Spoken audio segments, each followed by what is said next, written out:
In the corporate world, complexity isn't a sign of intelligence, it's a sign of insecurity.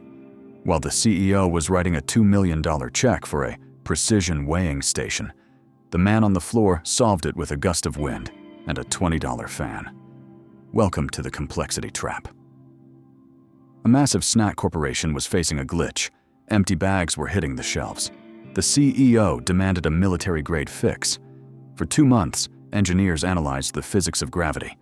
They built a state-of-the-art robotic arm, high-sensitivity sensors, and an alarm system that screamed every time it detected a 1-gram discrepancy.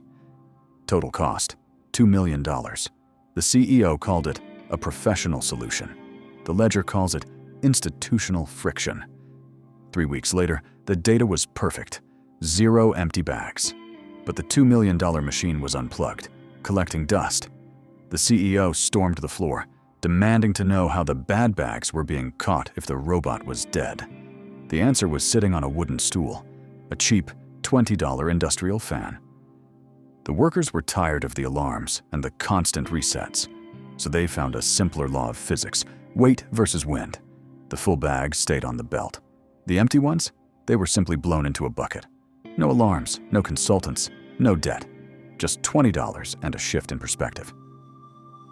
This is the complexity bias.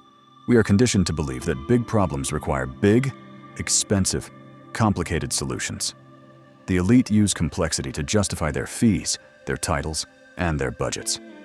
But in the cold ledger, complexity is just a tax on the slow. The winner isn't the one with the biggest budget, it's the one who identifies the shortest path to the result. If your solution requires a manual, an alarm, and a maintenance crew, you haven't solved the problem. You've just dressed it in a suit.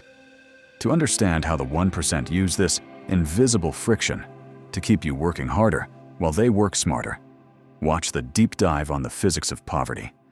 Because believing that expensive means effective is why the most educated people in the room are often the most expensive liabilities.